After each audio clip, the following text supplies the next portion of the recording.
Bienvenidos y bienvenidas al podcast Nosotras Lideresas de Nosotras Women Connecting. Hemos estado recorriendo la región de América Central y México, hablando con mujeres que están transformando sus realidades y las de sus países. El día de hoy vamos a hablar con Cristal Pérez Lira. Ella es parte de Bloodies Red Tijuana, haciendo acompañamiento a mujeres en sus procesos de aborto. Así que escuchemos a Cristal.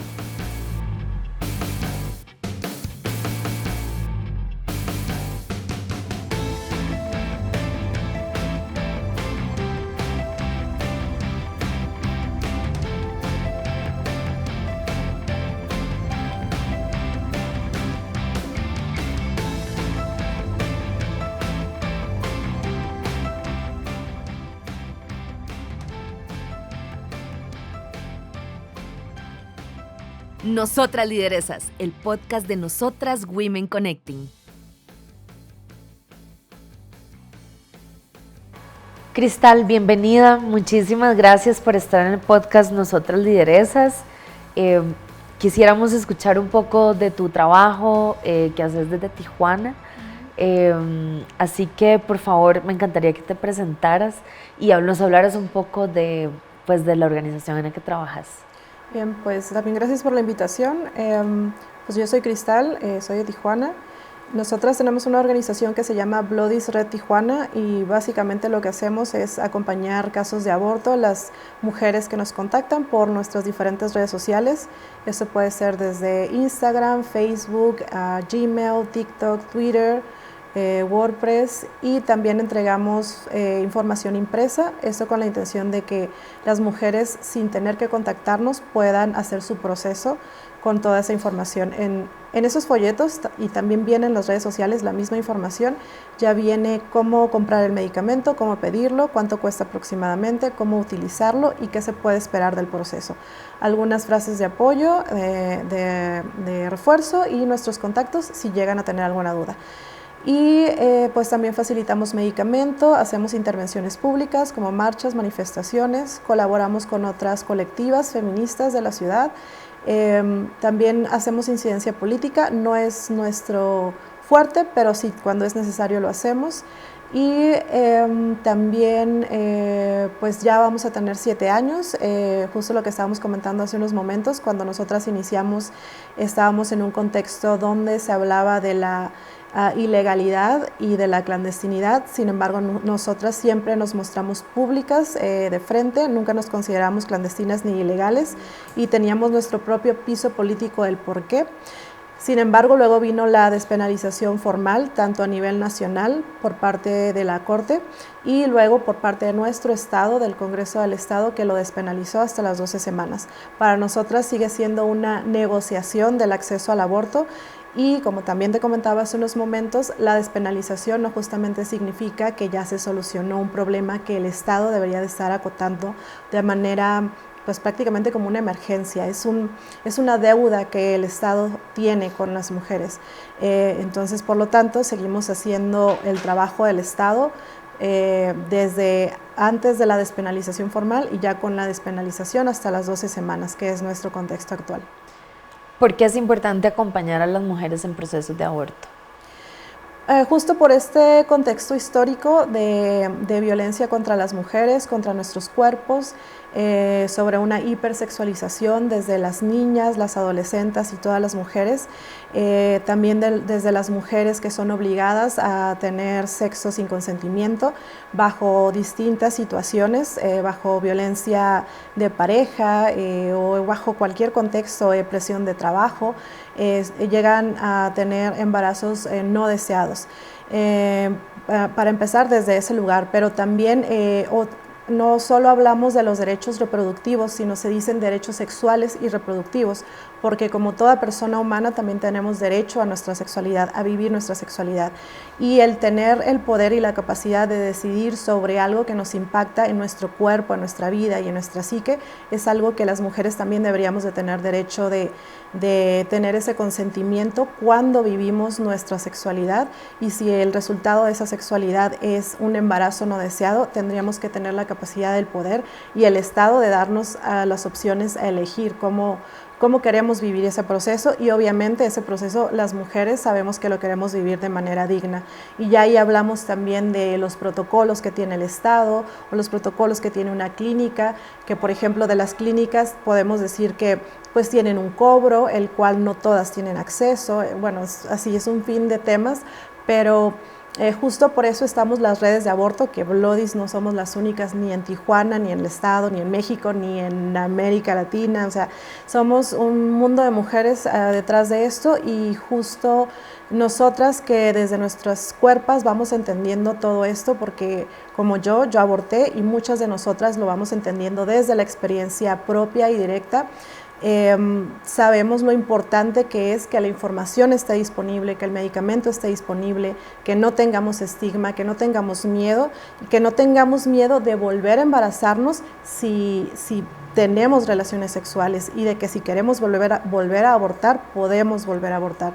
Todo eso son los estigmas, los tabús, entonces que todavía existen y estamos en ese proceso, entonces por eso las mujeres que estamos acompañando abortos, que tenemos toda esta información y pues alianzas y redes, es importante facilitar y contener los procesos de otras mujeres que están llegando a estos espacios o estas situaciones, también con otros contextos de violencia. Cristal, antes hablábamos que en Tijuana o en Baja California se hace legal, se despenaliza el aborto en el 2021, pero también antes dijiste algo muy clave, ¿verdad? Que es que la despenalización no significa que ya está resuelto, ¿verdad? Y entonces, ¿cuáles son esas acciones que se necesitan hacer desde el Estado para poder dar acceso a abortos libres y seguros? Para empezar, me parece que debe haber personas capacitadas y concientizadas en puestos de decisión de la política formal para decidir de que esta inversión del dinero del Estado se va a ir para políticas públicas para que las mujeres en esta ciudad de Baja California o en todas las ciudades de Baja California se enteren de que el Estado ya está preparado y está obligado a dar este servicio y de manera digna. Y cuando digo de manera digna, no es que el Estado decida bajo sus propios protocolos y su vieja escuela cómo nos va a dar el acceso, sino nosotras desde Bloodies lo que también estamos alegando es que el Estado se tiene que acercar a las acompañantes de aborto, que somos las que hemos hecho esto, mínimo Bloodies ya casi por 7 años, y atrás de nosotras hay más historia. Entonces nosotras ya hemos reconocido cómo las mujeres necesitan este acceso, desde porque ya lo vivimos por experiencia propia y también porque lo estamos viviendo el caso por caso, día con día, por ya casi 7 años. Entonces nosotras tenemos la capacidad de decirle al Estado cómo las mujeres queremos vivir el acceso.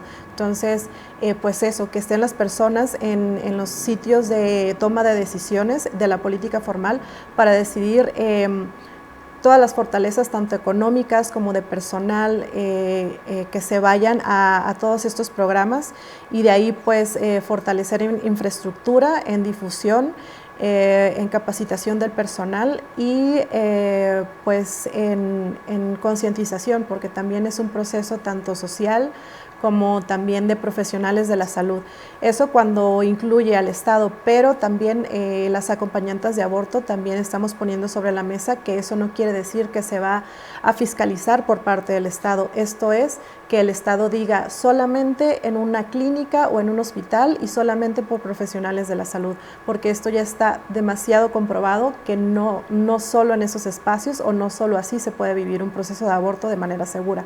Entonces, pues al menos en temas de aborto y que es un tema de salud reproductiva y salud sexual, las mujeres, las que nos hemos organizado para hacer todo este movimiento, sí estamos exigiendo ampliamente que se nos escuche y que nosotras somos las expertas en el tema. No es el Estado, no son las médicas ni son los médicos, no son las tomadoras y los tomadores de decisiones, somos las mujeres que nos hemos organizado para acompañar a otras mujeres. Nosotras somos las expertas y eso es lo que se tiene que entender también.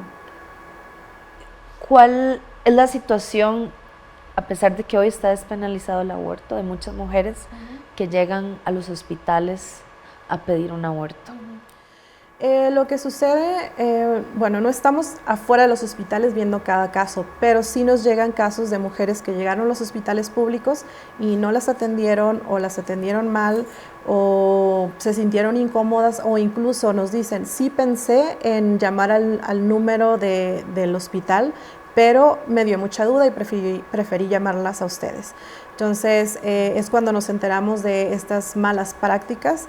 Y bueno, también los discursos que dan por parte del Estado. Cuando se cumplió un año de la despenalización, esto es el año pasado, el secretario de Salud del Estado también salió a dar un discurso de estos son los abortos que hemos hecho y estos son los abortos de las mujeres que han decidido no hacerlo. O sea, era un tema como, ¿qué es lo que tratas de decir con eso, no? Y también pues otras barreras que les ponen, por sus propios protocolos les piden ultrasonido, sin embargo, aparte de que sabemos que el ultrasonido no es como obligatorio, aunque puede ser para el Estado, por protocolos, por protegerse, sin embargo, hacen que las mujeres tengan que pagar su propio estudio de ultrasonido en espacios privados, cuando el Estado tendría que tener ese equipo. O sea, es bastante ridículo. Y también pues les ponen barreras, como algunas compañeras nos han dicho que sí les mandan, las canalizan a psicólogas para revisar su decisión, y también son protocolos que no deberían de existir. Y eso lamentablemente a unas les toca, a otras no, entonces no hay una manera tampoco estandarizada de cómo van a proceder. Claro. ¿Por qué trabajas por esta lucha? ¿Qué te motiva a trabajar en Bloodies y acompañar a estas mujeres? Justamente porque yo aborté en el 2012, yo nací en Tijuana, crecí en Tijuana, sin embargo he tenido la oportunidad y el privilegio de poder cruzar la frontera. Sin embargo, en ese tiempo no había este tema de las acompañantes de aborto, de las redes de aborto, no había mucha información y los accesos mayormente eran, digamos, por abajo del agua en algunos hospitales de Tijuana. Esa información no llegó a mí, pero la información que sí llegó a mí fue estas clínicas en Estados Unidos que se llaman Planned Parenthood. Afortunadamente California es uno de los estados más avanzados en temas de aborto en Estados Unidos. Incluso con el retroceso de Roe versus Wade en Estados Unidos, California empezó a sacar más leyes para proteger estas leyes como estado, sino ya como país, sí como estado. Entonces así ha sido California desde unas décadas atrás, y es la información que me llegó a mí. Sin embargo, pues igual desde una educación pues no con la suficiente información, pasé un proceso conflictivo de aborto, y eso fue lo que me impactó. Entonces pues definitivamente es por los motivos por lo que lo hago. Comprendo que yo tuve ciertos accesos y fui muy afortunada de que mi proceso haya sido seguro, pero también comprendo que otras mujeres pueden estar en una situación mucho más complicada, y no me gusta imaginar cómo pudieran ser esos procesos, porque pues el mío sí en su momento fue impactante, y no me gusta imaginar esos procesos en otras mujeres, y a mí no me parece como... No sé, como lo digo, no me salen las cuentas cuando trato de pensar por qué a unas sí y otras no, por qué yo sí pude y otras no, por qué otras terminan en procesos legales, incluso tal vez incluso perdiendo su libertad, y otras estamos muy agradecidas y libres y fuertes y todo lo positivo que puede tener una decisión cuando pues es consciente y es libre. Y eso es lo que me gustaría que las mujeres también se enteraran. Eso no significa que todas necesitamos abortar, ni siempre, pero que de ser así puede ser una decisión importante, y puede ser una decisión también muy feliz y fructífera, y bueno, yo soy muy agradecida. Pensemos, y aquí siempre el tema colación, ¿verdad? Son las niñas y las adolescentes, que de hecho hablábamos antes, ¿verdad? De cuando inclusive ya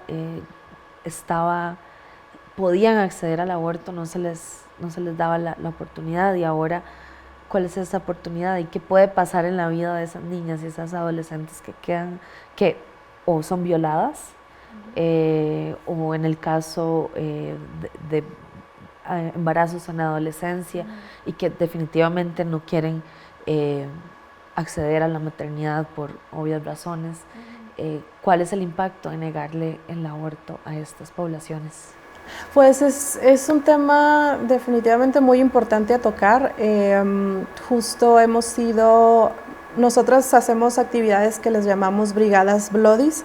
Esto es que entregamos protocolos impresos, o sea, folletos con toda la información, lo que te comentaba, o sea, sin necesidad de contactarnos, ahí ya viene toda la información de cómo hacerlo, porque afortunadamente en nuestro país y sobre todo en Tijuana, que hay muchas farmacias, porque en Tijuana hay turismo médico, el misoprostol es bastante fácil de conseguir. Entonces, con el misoprostol, comprándolo, sabiendo cómo pedirlo y sabiendo cómo usarlo, las mujeres y adolescentes pueden hacer su proceso.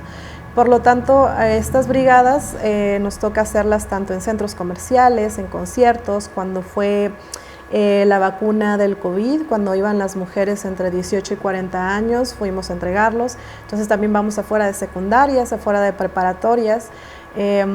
También hemos entregado en gimnasios donde van mujeres de todas las edades, adolescentes, y justamente es el pero mayor que ponen, es como, ay, ¿y por qué le das esto a mi hija? ¿Y por qué le das? Es una niña, y es como, es que justamente es quienes más lo necesitan porque son presionadas por tantas cosas, y sin embargo hay una serie de canciones de una serie de artistas donde están hipersexualizando y llenando de ideas a las adolescentes, donde es casi una obligación ser, pues eso, hipersexualizada y tener sexo a una edad que a lo mejor ellas todavía no quisieran. No estamos hablando de meter la sexualidad como tabú, sin embargo, que si de hacerlo, que sea bajo consentimiento total y porque ellas así lo quieren hacer, pero no por presión social ni por los medios de comunicación. Sin embargo, esta realidad sí existe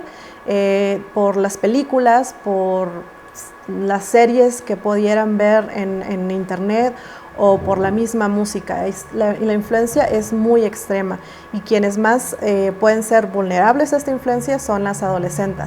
Sin embargo, es a quienes se les prohíbe el acceso a la información. Es un tema totalmente contraproducente y no tiene sentido porque, por un lado, negarles la información, las mismas mamás o papás les niegan la información de sus derechos reproductivos, pero dudo un poco que les nieguen como ir a conciertos de ciertos artistas, escuchar cierta música, ver ciertas series, y ahí ya les están llegando otras ideas, pero no les está llegando la otra parte de la información. Entonces, pues sí es un tema, me parece algo grave, y a lo mejor nuestras madres o nuestras abuelas o bisabuelas se casaron jóvenes.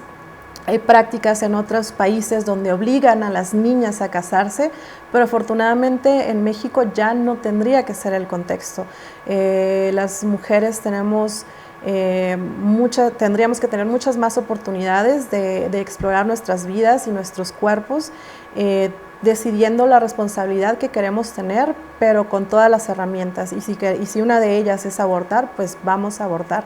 Pero sí necesitamos un contexto que nos facilite todas las opciones, no que solo nos bombardee con una parte de lo que la sociedad espera de nosotras. Educación e información, definitivamente. Sí. Muchísimas gracias, Cristal, por todo el trabajo que haces, por venir acá, por ser parte del lab.